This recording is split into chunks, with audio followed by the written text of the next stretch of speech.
Welcome to the MAD Foundation podcast, which stands for My Action for the Disabled Foundation. I am Garima Nurula, and on behalf of MAD Foundation, I am starting a dedicated podcast series for sports career building for persons with disabilities.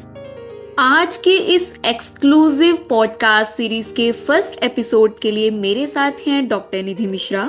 She is an assistant professor of Delhi University at Shaheed Bhagat Singh College and is also a para Olympic champion and a medallist in shot put and discus with more than 150 medals. Welcome to our podcast, ma'am. Hello, very good evening Garima. Thank you so much for having me here. अच्छा लग रहा है मुझे आपसे बात करके और आपकी प्यारी आवाज सुन के भी. Thank you very much. Thank you. हमें भी बहुत अच्छा लगा कि आपने अपने प्रीशियस टाइम में से हमें जो है वो कुछ अपना टाइम हमें दिया. So really thanks a lot. तो मैम, आज हम आपसे ये समझने का प्रयास करेंगे कि पीडब्ल्यूडीज के लिए जो है वो स्पोर्ट्स कैसे करियर बिल्डिंग का एक ऑप्शन हो सकता है. तो आप रेडी हैं? बिल्कुल. तो मैंने अपनी लाइफ में, अपनी जर्नी में जितना कुछ सीखा है, समझा है, उससे मुझे ये पता चला कि स्पोर्ट्स अपने आप में, कम से कम आज 2025 में हम बात कर रहे हैं, तो एक one of the best career option हो सकता है फॉर पीपल विद डिसेबिलिटीज. क्योंकि इस बारे में मैं अक्सर लोगों से बोलती हूँ कि देखिए, कई बार लोग कहते हैं आप स्पोर्ट्स में हैं इसलिए आप शायद बोलती हैं, स्पोर्ट्स की बड़ी तारीफ करती हैं, मगर ऐसा नहीं है. आप जिस चीज में भी अच्छे हैं आप कर सकते हैं, बट स्पोर्ट्स इसलिए क्योंकि खेल, और वो भी कॉम्पिटिटिव स्पोर्ट्स, अपने आप में आपको बहुत तरीकों से फायदा पहुंचाते हैं. सबसे पहले तो वो आपके लिए जो आपकी फिजिकल स्ट्रेंथ है, जो आपकी मेंटल स्ट्रेंथ है, फिटनेस है ना, उसको उस पे काम करने का मौका आपको देते हैं. दूसरा, मेंटली आप बहुत स्ट्रांग बनते हैं. स्पोर्ट्स आपको बहुत कुछ सिखाता है. When you lose, sports requires you to be strong. And then when you are winning, it also teaches you to how not to get arrogant and overconfident. Then it teaches you teamwork, कि भाई आप अगर team event कर रहे हैं, या normally भी PWD के लिए, हमारे लिए खास तौर पे, आप बाहर निकलें, किस तरीके से आप चीजों को मैनेज कर पाएंगे, आपके साथी जो आपके साथ खेल रहे होते हैं, आपकी मदद कर रहे होते हैं, तो it teaches you team work. So it teaches you a lot of things. Then आप स्पोर्ट्स करते हैं तो आपको आज के टाइम पे, आज के जो 2025 में हम देखें, तो बहुत एक्सपोजर देता है स्पोर्ट्स अपने आप में. फाइनेंशियली भी बहुत पैसा है, बहुत पैसा है. मतलब इतना कि आप you can do so many things. आपकी लाइफ बहुत आसान हो सकती है. एब्सोल्युटली. मैं आऊंगी आपके ये मनी वाले पॉइंट पर भी, मैं अभी आऊंगी. सो ओके मैम, अब हम अपने क्वेश्चंस का सेशन जो है वो स्टार्ट करते हैं. Coming on my first question, ma'am, चूंकि आप शहीद भगत सिंह कॉलेज में एक प्रोफेसर हैं, है ना, और मैदान पर एक चैंपियन, तो क्लास बोर्ड के ब्लैक बोर्ड से लेकर मैदान की मिट्टी तक का ये ट्रांसफॉर्मेशन कैसे स्टार्ट हुआ? How has been your journey so far? And एक पीडब्ल्यूडी एथलीट के तौर पर आपने इन दोनों रोल्स को कैसे बैलेंस किया? आपके लिए ये कितना चैलेंजिंग रहा? तो मैं इसे ऐसे देखती हूँ कि ये मेरी पर्सनालिटी के दो, यानी जैसे मैं ये कहूँ कि मेरी ये जिंदगी के दो बहुत अहम पक्ष हैं. इनमें से कोई भी मेरे लिए कम इम्पोर्टेंट और कोई ज्यादा नहीं. It's just like my two shoulders, my two hands. On one hand I am into history. I love reading. मुझे पढ़ना बहुत पसंद है. ज्ञान आपको, और इस सब्जेक्ट ने मुझे, और मेरे बाद में ऑब्वियसली जब मैंने एज ए प्रोफेसर ज्वाइन किया यूनिवर्सिटी को, तो मुझे बहुत कुछ सीखने को मिला कि how to remain disciplined, how to read, how to acquire more and more knowledge from the books. And at the same time, sports जब मैं ग्राउंड पे जाती हूँ तो it teaches me resilience, discipline, consistency, sometimes failures also. तो mentally आपको strong बनना सिखाता है. तो ये दोनों चीजें, पहली बात तो मेरे व्यक्तित्व का एक मतलब बहुत अहम हिस्सा है. दोनों ही मैं नहीं छोड़ सकती. Then as a PWD, I think PWD यानी person with disability के तौर पे, and that too when you are a woman, बहुत सारी ऐसी दिक्कतें होती हैं जिंदगी में जो आपको और लोगों की तुलना में ज्यादा फेस करनी पड़ती हैं डे टू डे लाइफ में. जैसे मैं ये समझ सकती हूँ कि मैं स्पोर्ट्स कर सकती हूँ, मुझे पसंद है, लेकिन बहुत बार सोसाइटी सबसे पहले आपके लिए एक चैलेंज खड़ा करती है एज ए वुमन कि भाई आप कैसे जाओगे, कैसे करोगे, कर पाओगे या नहीं। वहां से खुद को ये समझा पाना कि नहीं नहीं मैं कर लूंगी, रोज रोज सिस्टम से, स्पेसेस से, जैसे इंफ्रास्ट्रक्चरल बैरियर्स हैं या जो सिस्टेमिक बैरियर्स हैं, इंस्टीट्यूशनल बैरियर्स हैं, उनसे लड़ते हुए जब आप डे टू डे लाइफ में ये चीजें फेस करते हैं तो it becomes a part of you. तो मेरे लिए ऐसा रहा कि ये दोनों ही क्षेत्र, क्योंकि मैं डे टू डे लाइफ में इतने सालों में चैलेंजेस फेस करते करते इस तरह का इंसान बन जाता है कि ठीक है, it's part of me and I have to do it no matter what. तो मेरे लिए जर्नी ऐसी रही, और दोनों से मैं सीखती हूँ। सबसे बड़ी बात, आई नेवर से दैट कि ठीक है हो गया मेरा। I keep learning. मुझे हर दिन मैं कुछ ना कुछ अपने जीवन से, अपने जीवन के इन दोनों पक्षों से सीख रही होती हूँ कि ठीक है आज मैंने ये सीखा, फेलियर से भी और अपनी सक्सेस से भी। वंडरफुल।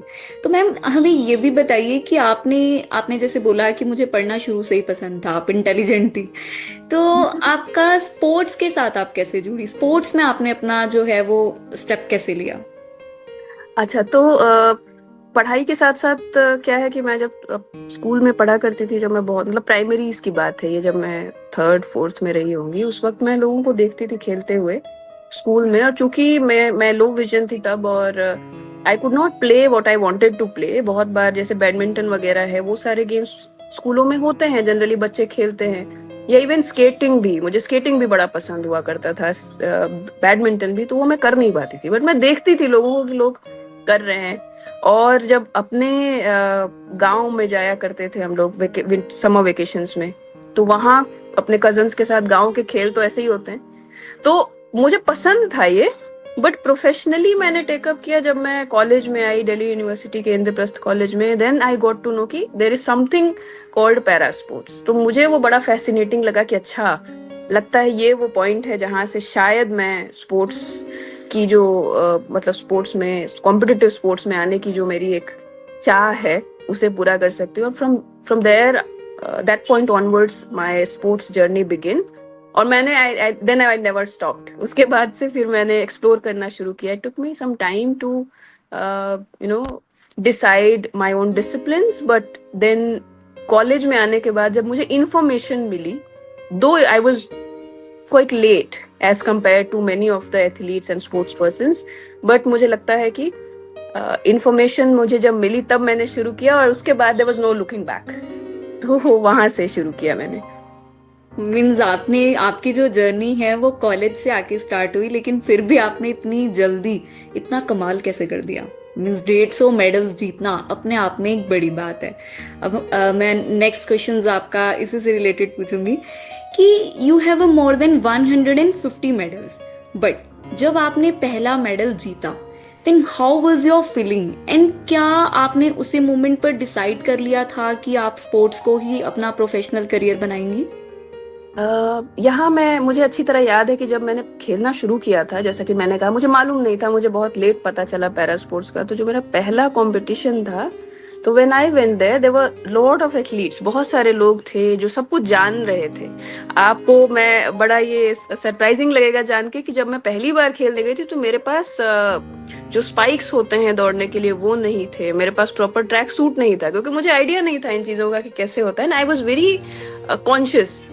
बहुत हद तक मैं डरी हुई भी थी कि क्या कर पाऊंगी, क्या मैं, this was the question that was going on in my mind कि क्या मैं कर पाऊंगी, क्या मैं कर पाऊंगी। बट जब मैंने मेडल जीता, तो ये वाली जो एक बात थी कि मैं कर पाऊंगी, then it becomes an accountability, like it became an accountability. पहले आप ये देख रहे होते whether I will be able to do it और not. You are aiming for something, you have a desire कि आप मेडल जीत लें। लेकिन जब मैंने वो जीत लिया ना, उसके बाद वो और बड़ी अकाउंटेबिलिटी बन गई कि अब मुझे इसे सस्टेन भी करना है। कि लोग मुझे जब कंग्रेचुलेट कर रहे थे, जब ये कह रहे थे कि wow, who is this new girl, इसने तो काफी अच्छा परफॉर्म किया है और काफी अच्छी इसकी तो परफॉर्मेंस है, तो मुझे ये समझ आया उस वक्त कि ये मुझे आगे कंटिन्यू करना है और इस परफॉर्मेंस को इम्प्रूव भी करना है। वाई? बिकॉज मुझे ये मौका मिला है, शायद बहुतों को नहीं मिलता। तो ये बड़ी इंपॉर्टेंट बात है जो मैंने अपनी जर्नी से सीखा है कि देन आपको कोई चीज मिल जाए ये बड़ी बात है अपने आप में, लेकिन आप उसे सस्टेन कर पाए, उसकी कीमत समझ पाए और उसके लिए अकाउंटेबल रहे, ये उससे भी बड़ी इंपॉर्टेंट चीज है। तो ओके। फिर तो जी। इसका राज क्या है कि आपने फर्स्ट टाइम में ही जो है वो सबका दिल जीत लिया? क्या आप बचपन से ही कोई एक्सरसाइजेज, कोई वर्कआउट करती थी? और क्या आपको याद है कि आपने वो जो पहला मेडल जीता वो कहाँ और किस ग्राउंड में जीता? हाँ, मेरा पहला मेडल था, ये तो मुझे याद है। It was in Chandigarh, Panchkula के अंदर ताऊ देवीलाल स्टेडियम है वहाँ। 2010 में हमारा दिसंबर का मंथ था। और अच्छा, ये इंटरेस्टिंग बात है कि हम लोग ये पॉडकास्ट भी दिसंबर में कर रहे हैं। सो इट वाह, was the same that's month. Great. That's great. या सो बहुत वो 2010 की बात है। 15 साल हो गए हैं इस बात को। और वो मेरे अभी जो इमोशंस हैं बात करते हुए, मुझे ऐसा लग रहा है कि ये तो अभी कल का ही दिन था। I was very excited. लोग बहुत मुझे अप्रिशिएट कर रहे थे। मुझे खुद भी नहीं पता था कि मैं कुछ कर पाऊंगी यहाँ। बट इसका, जैसे आपने कहा कि कैसे कर पाई मैं, तो मुझे लगता है कि इसकी वजह बहुत हद तक ये भी रही कि मैं जब अपने क्योंकि we are connected to our roots, गांव से कनेक्शन रहा हमारा हमेशा। तो जब भी जाते थे, वो दौड़ना भागना, उस तरह का खाना जो नेचुरल होता है, आपकी फिजिकल एक्टिविटी जितनी ज्यादा आप बच्चे को आप अलाउ करेंगे बाहर जाना, दौड़ना, खेलना, वो मुझे लगता है बहुत मैटर करता है जब आप इस तरह के करियर को टेकअप करते हैं उसको बनाने में। बिल्कुल बिल्कुल मैम। तो मैम, जब आपके स्टूडेंट्स आपको क्लासरूम में हिस्ट्री पढ़ाते हुए और मैदान में इंडिया के लिए मेडल्स जीतते हुए देखते हैं, तो उनका रिएक्शन क्या होता है? और क्या आपको लगता है कि उनका आपको देख के, मीन्स आपकी सक्सेस को देखकर, डिसेबिलिटी के प्रति जो है वो सोशल प्रोस्पेक्टिव वो चेंज हुआ है? What are you thought on this? हाँ, ये बहुत इंटरेस्टिंग क्वेश्चन है Garima, and I am glad you asked this question.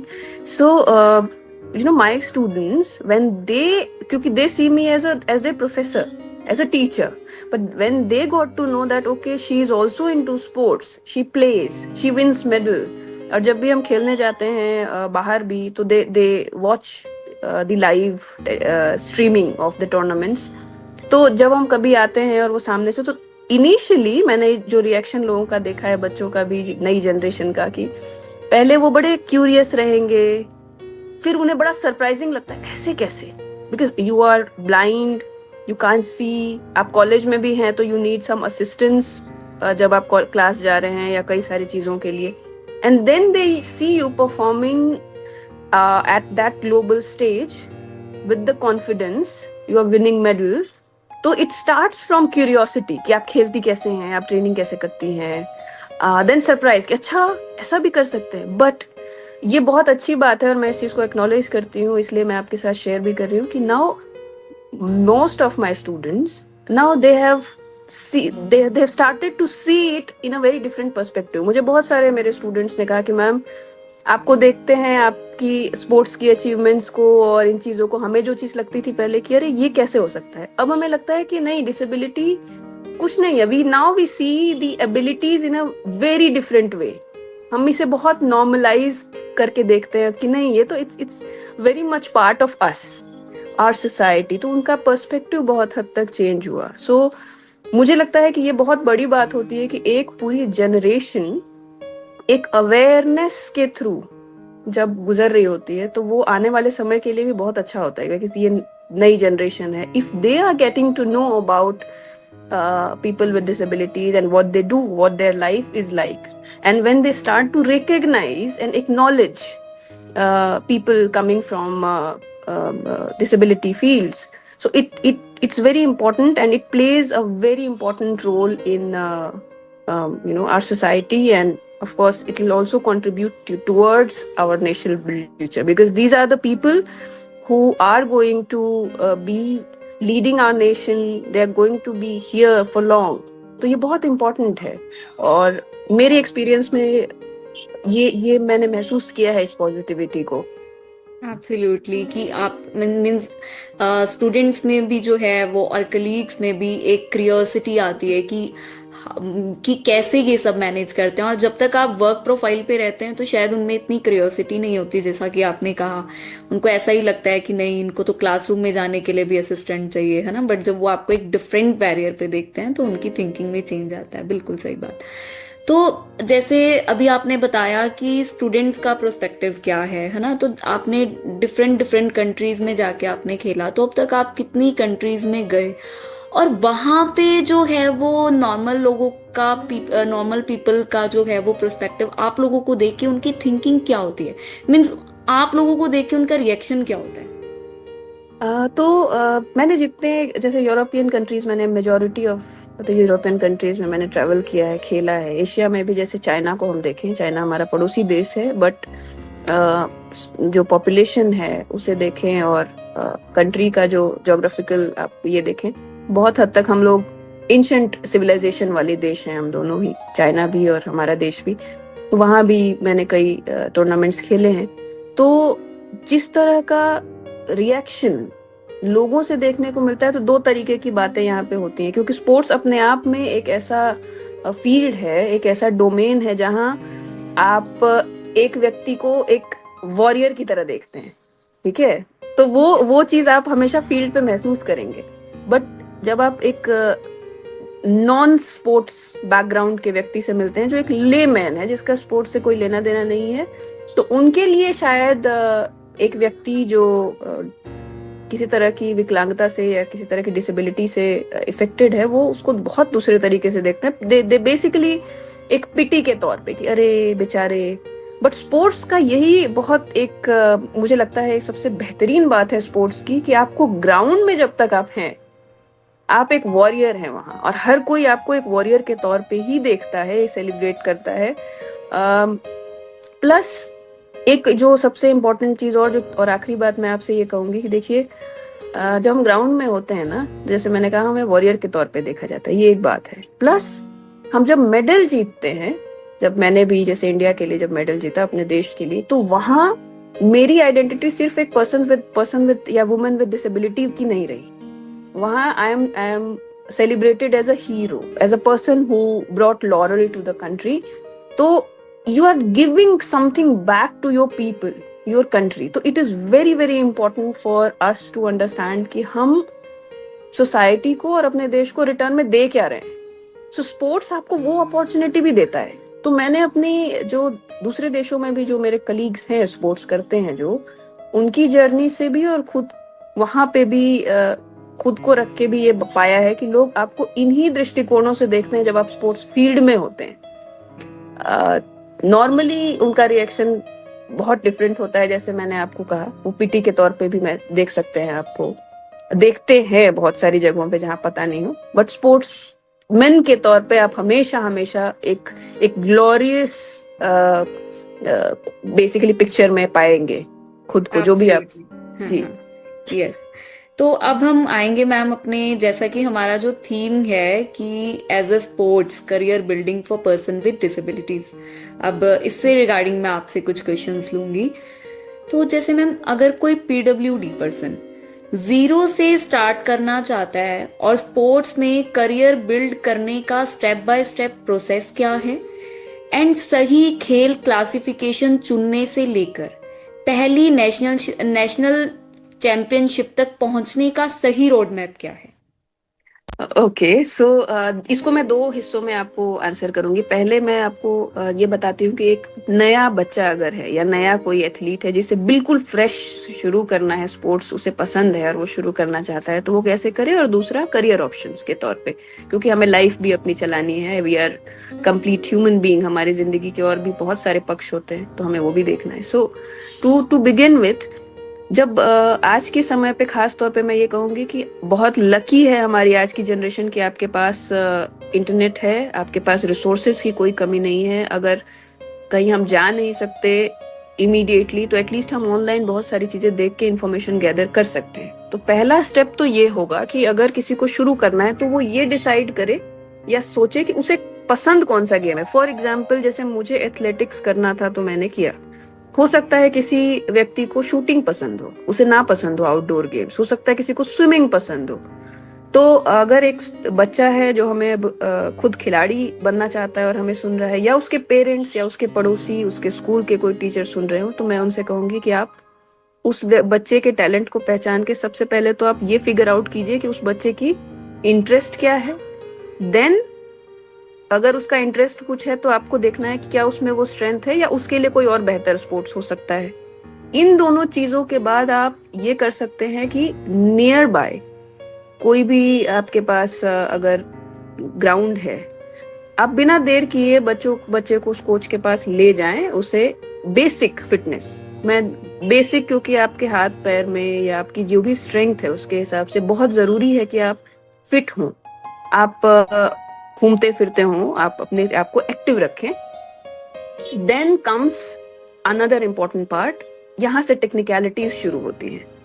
तो हर गेम का अपना एक बेसिकली आगे जाने का प्रोसीजर है। You start with district level games, zonal games, state level games, और इनकी इंफॉर्मेशन भी अगेन आपको इंटरनेट से मिलेगी। जैसे मैं आपको एग्जांपल के लिए एथलेटिक्स के बारे में बताऊं, तो एथलेटिक्स के पहले गेम आप जोनल से शुरू कर सकते हैं। आप जिस भी राज्य में रहते हो, आप दिल्ली में रहते हो, आप केरल में रहते हो, आप कश्मीर में रहते हो, आप बंगाल में रहते हो, आप गुजरात में हो, कहीं भी हो आप अपने राज्य की जो स्टेट बॉडी हम जिसे कहते हैं, राज्य इकाई जिसे हम कहते हैं, उसके बारे में, जैसे एग्जांपल के लिए मैं बताऊं, अगर एथलेटिक्स के बारे में, तो मैं ढूंढूंगी दिल्ली पैरा स्पोर्ट्स एसोसिएशन कहूंगी मैं, या अगर मैं केरल में हूँ तो state federation for people with disability in Kerala. कुछ भी कीवर्ड डाल के आप सर्च कीजिए, वहां से कांटेक्ट पर्सन आपको मिलेंगे। तो आप पहले स्टेट गेम्स में पार्टिसिपेट कीजिए, जिस भी गेम में आप इंटरेस्टेड हैं, वहां से सेलेक्ट हो जाएंगे तो आप नेशनल्स में जाएंगे। नेशनल्स में आप अच्छा करते हैं, एक लेवल की परफॉर्मेंस आपकी आएगी, आपकी रैंकिंग बनेगी, तो आप इंटरनेशनल खेलेंगे, and that's how it happens. But जिसे शुरू ही कर रहा है जो बच्चा, उसको मैं एक बात कहूंगी कि आप इंफॉर्मेशन पे लैक ना करें। बहुत बार ऐसा होता है कि हम सोच रहे होते हैं कि हमें करना है करना है करना है, लेकिन हम करते नहीं है, क्योंकि हम इंफॉर्मेशन, हमें लगता है कि हमें मिलेगी कहाँ से, कौन बताएगा। Internet has all the answers to your questions. Please थोड़ा सा अपने आप को, आप खुद नहीं कर पा रहे, किसी को कहिए, इतना कहिए, अपने बगल में बिठाइए, कहिए बस इतने कीवर्ड सर्च कर दो मेरे लिए इन इवेंट्स की। अगर आप वीडियो देख सके, देखिए कैसे करते हैं। आप जो बॉडी है, लोकल बॉडीज, उनको ढूंढना चाहते हैं, आप गूगल सर्च कीजिए, फोन मिलाइए और आप कनेक्ट कीजिए, शुरू कीजिए, कल का सोचे बगैर। दूसरा क्वेश्चन आपका था कि करियर के पर्सपेक्टिव से, तो देखिए मुझे लगता है इसका भी आज के टाइम पे हमारे पास बहुत स्कोप है। तो अब हम सिर्फ कुछ कन्वेंशनल जो सरकारी नौकरियां हैं या गवर्नमेंट कोटा बेस्ड जॉब है, उन पे ही निर्भर नहीं है। अब तो हमारे पास इतने ऑप्शन है कि हम कोचिंग रिलेटेड, जैसे सर्टिफिकेशन, अगर मैं कोई खुद मैंने खेला है, मेरी एक्सपर्टीज है, मैं कोच बन सकती हूँ, तो मैं सर्टिफिकेशन हासिल कर सकती हूँ। मैं स्पोर्ट्स साइंसेज में, बहुत बड़ा फील्ड है, उसमें कुछ भी पढ़ाई करके मैं उस फील्ड में जा सकती हूँ। कुछ भी नहीं तो कंटेंट क्रिएट कर सकते हैं आप जिस भी डिसिप्लिन में हैं उससे स्पेसिफिक। आप मेंटोरशिप कर सकते हैं, आप एंटरप्रेन्योर बन सकते हैं। There is so much to do, इतना कुछ है करने को। तो ये फील्ड आप चुने, एक बार आप इस फील्ड को अगर चुन लेंगे, स्पोर्ट्स को, तो it will never disappoint you, trust me. तो जी ये तो आप मीन्स कि ये है कि बस पहले आप अपने जो भी आपके पास टैलेंट है आप उसको फिगर आउट कीजिए, और टेक्नोलॉजी जैसे एवरी सेक्टर में हमारे लिए हेल्पफुल है, तो स्पोर्ट्स भी उसमें से एक है। आप रिसर्च कीजिए, और उसके बाद जो भी आपका नियर बाय फेडरेशन एसोसिएशंस हैं आप उनके साथ जुड़िए। तो जैसे कि आपने मैम इसमें करियर स्कोप हमें बताया है ना, तो इसी के साथ मैं आपसे ये पूछना चाहूंगी कि इसमें जैसे प्रोफेशनल स्पोर्ट्स में सरवाइव करने के लिए जो स्पोर्ट्स है, आप ट्रेवल है, जैसे आपने बताया आप यूरोप में भी जाते हैं ना, तो वो ये सब चीजें काफी एक्सपेंसिव हैं। तो आपने अपने फाइनेंशियल कंस्ट्रेंट्स को कैसे हैंडल किया, और एक जो है वो न्यू पर्सन कैसे गवर्नमेंट स्कीम्स तक पहुंच सकता है, या कैसे वो स्पॉन्सरशिप को एक्सेस कर सकता है? हाँ, ये बहुत इम्पोर्टेंट बात है, क्योंकि स्पोर्ट्स अपने आप में, और ख़ास तौर पे जब हम बात करते हैं पैरा स्पोर्ट्स के अंदर पीपल विद डिसेबिलिटीज़ को लेके, जैसे मैं एग्जांपल के लिए अगर मैं अपनी बात करूँ, मैं टेक्निकली मेरी जो कैटेगरी मानी जाती है which is known as F11 category. F11 means F is for field and 11 is designated to those athletes who can not see at all. तो मेरे लिए ये मैंडेटरी है कि मेरे साथ एक व्यक्ति हमेशा हो, कंपटीशन में भी या अदरवाइज ग्राउंड पे भी होना ही चाहिए, क्योंकि अदरवाइज हम ट्रेनिंग नहीं कर सकते. तो हमारे लिए तो एक्सपेंसेस डबल होते हैं, कई बार ट्रिपल भी. तो ये इम्पोर्टेंट इशू है कि भाई आप शुरू करना तो चाहते हैं, आपके पास सब कुछ है, बट देन फाइनेंशियल कंस्ट्रेंट्स हैं. तो मेरे केस में तो अगेन यहाँ पे मैं जरूर कहूंगी कि देखिए हमारे लिए थोड़ी प्रॉब्लम है इंडिया में, खास तौर पे मैं देखूं, क्योंकि जो बर्डन है ना, कि आप अगर अपना पैशन जीना चाहते हैं, आप कुछ करना चाहते हैं, तो burden lies with you. It is you who needs to figure out कि आप कैसे करेंगे. तो ये प्रॉब्लमेटिक बात है. बट हैविंग सेड दैट, मैं ये भी कहूंगी कि अगर आप आगे बढ़ के कुछ करना चाहें तो रास्ते मिलेंगे आपको. फॉर एग्जाम्पल मैं आपको एक दो चीजें अगर बताऊं तो, जैसे मेरे केस में जब मैंने शुरू किया था, तो मेरे पास उस वक्त पैसे नहीं थे. I was also student. तो मुझे ये देखना पड़ा कि अच्छा मुझे ट्रेनिंग पे जाना है, तो क्या मेरे साथ कोई और जा सकता है. तो मैंने फिगर आउट किया कि मेरे आसपास कोई है, मैं उन्हें थोड़ा ढूंढ लूं जो जो जो खुद भी इंटरेस्टेड हो थोड़ा स्पोर्ट्स में और चला जाए मेरे साथ.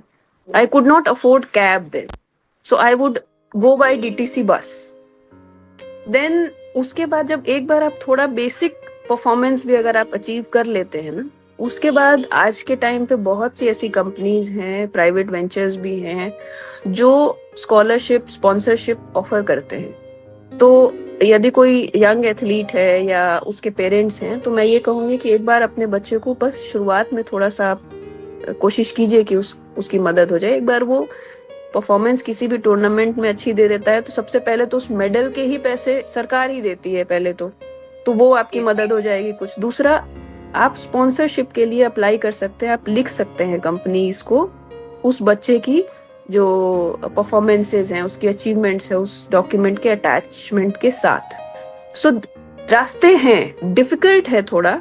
इंडिया में अभी भी there is so much to do, लेकिन मुझे लगता है इम्पॉसिबल नहीं है. तो these are two things, scholarships जो गवर्नमेंट ऑफर करती है, and then you can look for some good sponsorships, and there are so many sponsorships available, और उन तक हमें पहुंचने की बस जरूरत है. Okay, that's incredible.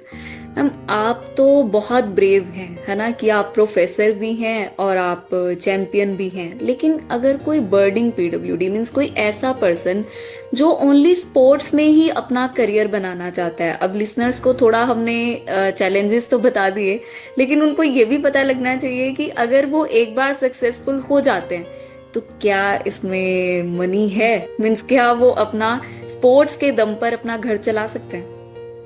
बहुत इम्पोर्टेंट है ये. और ये मैं बहुत इस बात से I am so happy that you asked it frankly, क्योंकि बहुत बार लोग पूछते नहीं है. देखिए, अगर आप मेरे से बहुत शॉर्ट में सुनना चाहें, कॉन्फिडेंटली सुनना चाहें, तो मैं ये कहूंगी हाँ. और इतना ज्यादा पैसा है कि आप शायद मैं अगर कन्वेंशनल जो हमारी जॉब्स होती हैं उनमें आप शायद लाइफ टाइम में उतना नहीं अर्न कर सकते जितना आपको मैं एक स्पोर्ट्स के ओलंपिक मेडल से आपको मिल सकता है. पहली बात ये कि जैसे मैं एग्जांपल के लिए ओलंपिक की मेडल की एक बात कहूँ, स्टेट बेस्ड पैसे होते हैं ये जो रिवॉर्ड्स मिलते हैं आपको. तो 7 करोड़ जो है आपको एक ओलंपिक गोल्ड पे मिलते हैं. वंडरफुल. और हो सकता है कोई ये कहे कि नहीं ये पैसे की बात नहीं है. नहीं, मैं ये नहीं मानती.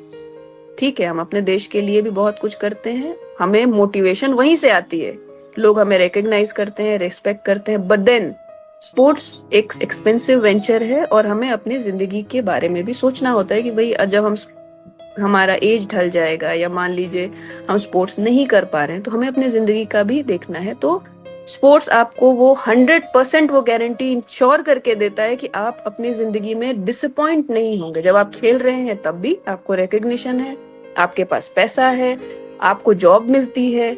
और जब आप स्पोर्ट्स नहीं भी कर रहे हैं तब भी आप कंट्रीब्यूशन करेंगे, आप अपनी सोसाइटी को, आप कोच बन सकते हैं, आप मेंटोर बन सकते हैं, जैसे मैंने अभी आपको कहा, you can just pay back to the society. तो it's a win win thing for both. Okay, wonderful. Means you have a backup plan. आपके पास लॉट ऑफ मनी है। मीन्स अगर केबीसी में इतना नहीं जीतना है तो आप स्पोर्ट्स में जा सकते हैं। हाँ हाँ, 7 करोड़ वाला जो डायलॉग सबने सुना होगा, तो वो यहाँ भी है, उससे वो कहीं यहाँ। ज्यादा है। Okay, fine. Thank you so much.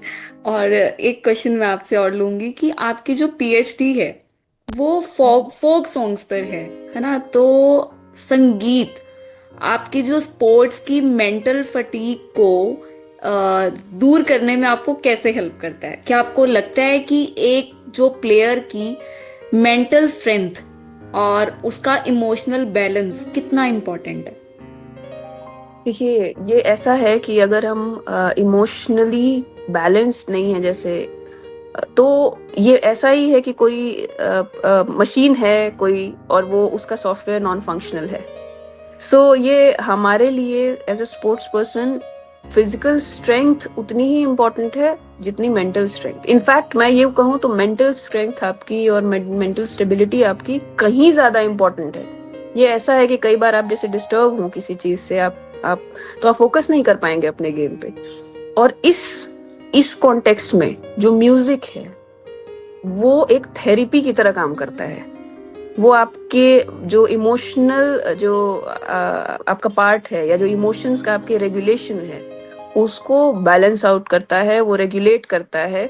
और ये बहुत जरूरी है। ये एक स्पोर्ट्स पर्सन के लिए म्यूजिक वैसे भी थेरेपी है, बट एक स्पोर्ट्स पर्सन के लिए तो जब आप जिम कर रहे हैं, जब आप ग्राउंड में हैं, आप देखिए किसी बहुत अच्छे मोटिवेशनल सॉन्ग को लगा लीजिए, आपकी परफॉर्मेंस, आपकी जो जो आपका जो वर्कआउट है बहुत हद तक इनहैंस हो जाएगा। सिमिलरली जब आपको थोड़ा काम एंड कंपोज्ड रहना है, आप थोड़ा सा पीसफुल म्यूजिक लगा लीजिए and then you start working out, आपको इमीडिएटली उसका असर दिखेगा। तो आई थिंक मेरे लिए मेरे पीएचडी का जो टॉपिक है, जिसमें मैंने देखा कि लोगों की जिंदगी में समस्याएं हमेशा रही, बट देन उन्होंने एक तरीका ढूंढा। उन्होंने गानों के माध्यम से अपने उस दर्द को, अपनी उस तकलीफ को, अपनी उन प्रॉब्लम्स को लोगों के सामने जाहिर किया या एक्सप्रेस किया। लोगों के सामने भी नहीं तो खुद से भी। Music does the same thing. वो आपके इमोशंस को एक्सप्रेस करने का एक मौका देता है आपको। आपका फेवरेट सॉन्ग, और क्या आप 2 लाइंस गुनगुनाना चाहेंगी? क्योंकि आप नहीं, मैं सिंगर तो खैर नहीं हूँ। मेरा फेवरेट सॉन्ग, मुझे वो गाना बहुत पसंद है, जो मुझे मूवी का नाम तो नहीं याद है, बट वो गाना है जो चांद तारे तोड़ लाऊं, बस इतना सा ख्वाब है। जो जो गाना है मुझे वो बहुत पसंद है, and I keep listening to it. मुझे वो बहुत पसंद है वो गाना। ठीक है। मीन्स आपने गाना भी जो है वो अपने करियर से रिलेटेड और खुद को सेल्फ मोटिवेट रखने का एक सही जो है वो चूज किया है। सो मैम, आपका जो नेक्स्ट टारगेट है वो लॉस एंजलिस 2028 का पैरा ओलंपिक है।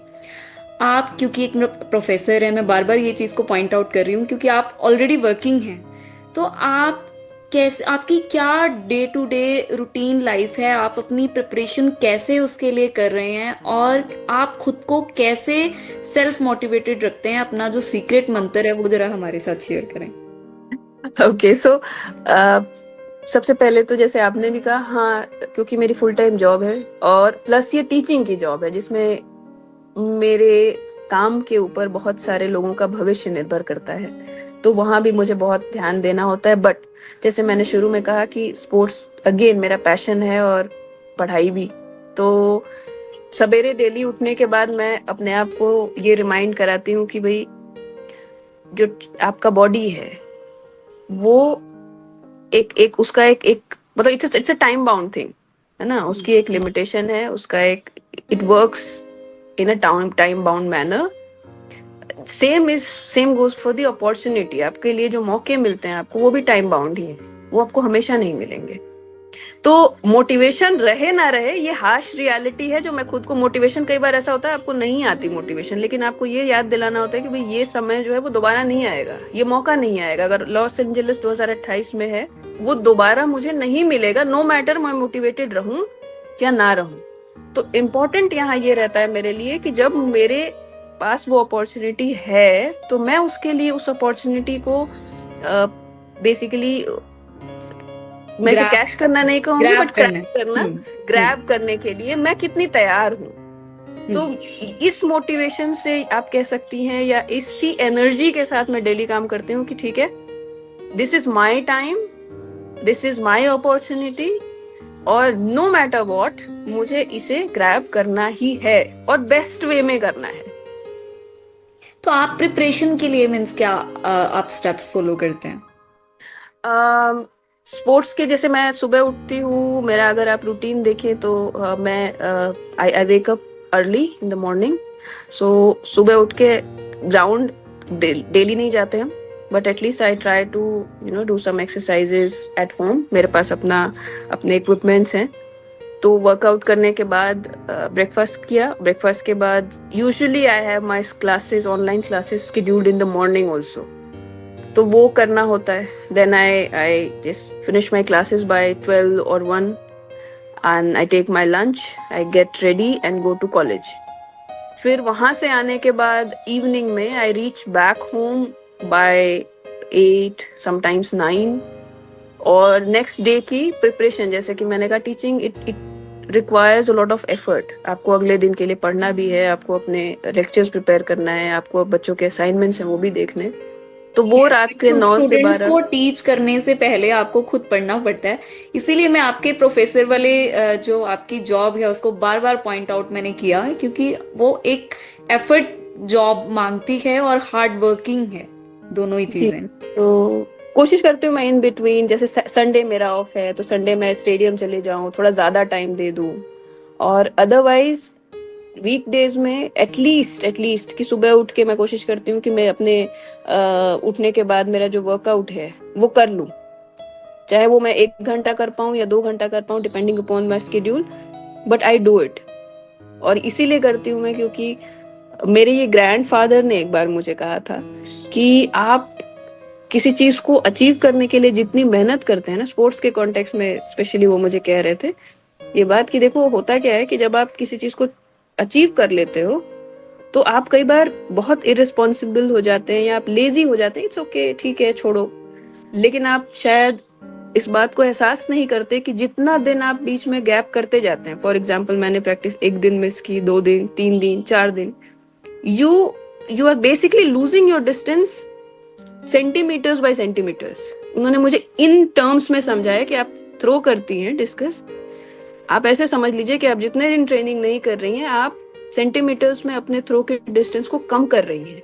तो जब भी मुझे लेजीनेस फील होती है, I just think of it कि नहीं नहीं नहीं, ऐसा नहीं होना चाहिए, and this keeps me going. Amazing amazing. ठीक है, तो कोई मैसेज मैम जो आप लिसनर्स के साथ या हमें कुछ कहना चाहें, लिसनर्स के साथ कुछ शेयर करना चाहें? हाँ, मैं एक बात कहना चाहूंगी, क्योंकि हमने बहुत बातें की और मैंने अक्सर ये देखा है कि लोग सुनते हैं बट देन उन्हें लगता है कि इससे हम सुन के सिर्फ करें क्या। तो मैं आप सबके साथ ये जरूर शेयर करना चाहूंगी, देखिए, ड्रीम्स होना अच्छी बात है।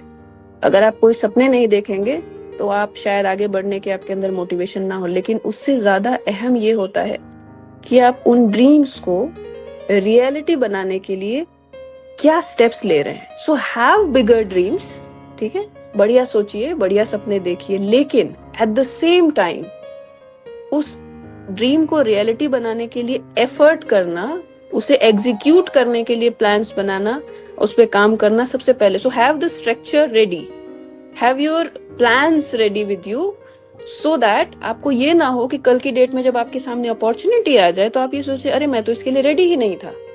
तो इसलिए मैं ये कहूंगी कि सपने देखिए, बट वो उतना अहम नहीं है, वो पूरा होगा तभी जब आप उस पर काम करेंगे। तो स्टार्ट वर्किंग फ्रॉम टुडे।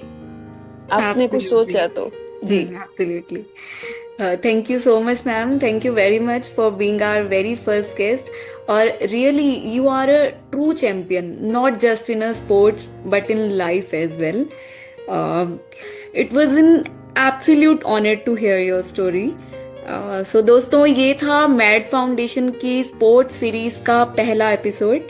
मैं उम्मीद करती हूँ कि आपको बहुत कुछ सीखने को मिलेगा और डॉक्टर निधि मिश्रा की कहानी ने आपको क्या प्रेरित किया, आपको कैसे प्रेरणा मिली, हमें कमेंट करके जरूर बताइएगा। I am your host Garima Narula, signing off. Keep moving, keep inspiring. मिलते हैं नेक्स्ट एपिसोड में। Thank you Garima.